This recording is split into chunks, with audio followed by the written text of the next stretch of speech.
Kursk, Trump, Putin और जंग जो यूक्रेन को Затрясло дом, что-то полетело с балкона, и первое, что мы сделали... यूक्रेन के रूसी इलाके कर्स्क पर हैरतकुन कब्जे से लेकर ट्रम्प पुतिन की खुफिया अमन बाजी तक यूरोप की तकदीर अब नाजुक तवाज़न पर लटकी हुई है। आप देख रहे हैं ग्लोबल अफेयर्स टुनाइट उर्दू और मैं हूं मिस्टर ब्रावो। सबसे पहले हेडलाइंस। यूक्रेन ने कर्स्क पर कब्जा कर लिया। दूसरी जंग अजीम के बाद पहली बार रूसी सरजमीन पर गैर मुल्की अफवाज दाखिल हुई। पुतिन ने शुमाली कोरिया की मदद से जवाबी हमला किया और खूनरेज ऑपरेशन के बाद कर्स्क वापस ले लिया। ट्रंप और पुतिन अलास्का में मिले, लेकिन यूक्रेन इस डील से बाहर रखा गया। ज़ेलेंस्की ने रूस की रियायत देने से इनकार कर दिया, मगर इत्तेहादियों के दबाव का सामना बढ़ रहा है। कर्स्क एक जंग जो यूक्रेन की सबसे बड़ी फतह के तौर पर शुरू हुई, लेकिन शायद सबसे बड़ी शिकस्त पर खत्म होगी। 21वीं सदी की सबसे खूनरेज जंग के 2 साल गुजर चुके हैं।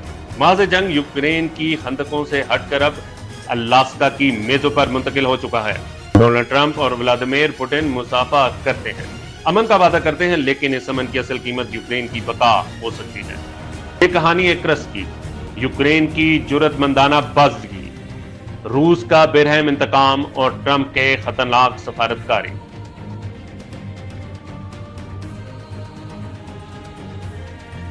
द रोड टू कर्स्क, 6 अगस्त 2024। तारीख के धारे को पलटते हुए यूक्रेनी फौज ने रूस के इलाके कर्स्क ओब्लास्ट पर हमला कर दिया। ये वाकया दूसरी जंग अजीम के बाद पहला मौका था कि किसी भी गैर मुल्की फौज ने रूस की सरजमीन पर कब्जा किया हो। चंद ही दिनों में कीव ने 92 से ज्यादा देहात अपने कब्जे में ले लिए, 1200 एकड़ रकबे का कंट्रोल संभाल लिया। यूक्रेनी फौज ने सदसा में अपना परचम लहराया और एक अबूरी इंतजामिया कायम की। पैगाम बिल्कुल साफ था, रूस को अपनी ही जमीन पर भी चोट पहुंचाई जा सकती। व्लादिमीर पुतिन का जवाबी वार। व्लादिमीर पुतिन कर्स्क के हाथ से जाने को बर्दाश्त नहीं कर सकता था। 2024 के अवाहिर में रूस ने कमक पर कमक भेजी, लेकिन इस बार रूस अकेला नहीं लड़ रहा था। शुमाली कोरिया दुनिया का तन्हा और सख्त गिर मुल्क खुफिया तौर पर फौजी और असला भेजने लगा। रूस और शुमाली कोरिया फौजियों ने शाना बेशाना यूक्रेन को पीछे धकेलना शुरू कर दिया। मार्च 2025 तक पुतिन खुद फौजी वर्दी में कर्स्क पहुंचा और फतह का ऐलान किया। ये पैगाम साफ था, रूस डगमगा सकता है लेकिन टूट नहीं सकता। अमन की सियासत। अगस्त 2025 डोनाल्ड ट्रंप ने पुतिन को अलास्का के एंकरेज में खुशामदीद कहा। It was very profound, and I will say that I believe we had a very productive meeting. There were many points that we agreed on, most of them I would say, a couple of big ones that we haven't quite gotten there, but we've made some headway.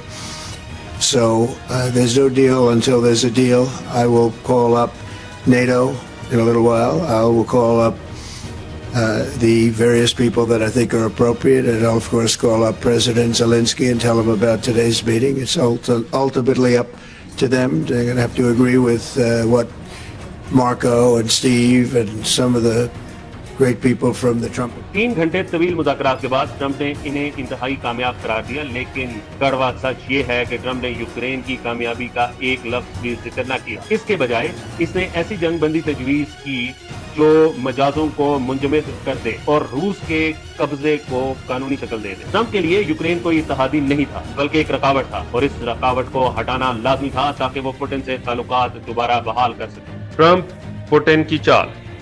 यही है Trump की हिकमत अमली। पहले Putin नाकाबिले कबूल शराइत पेश करता है, दूसरे जब यूक्रेन इनकार करे तो इल्जाम ज़ेलेंस्की पर डाल दिया जाता है कि वो अमन नहीं चाहता। ये एक चाल है, अगर यूक्रेन मान जाए तो अपनी जमीन खो देगा, अगर इनकार कर दे तो दुनिया की नजर में वो हट धर्म लगने लगेगा। हर सूरत में ट्रंप पुतिन को माकूल दिखाना चाहता है और खुद को अमन का हीरो। कर्स्क क्यों अभी अहम है? कर्स्क महज एक जंग का बाब नहीं, ये आज के मुज़ाकरात पर छाया हुआ एक साया है। यूक्रेन के लिए कर्स्क इस बात का ऐलान है वो रूस के कलब तक हमला कर सकता है।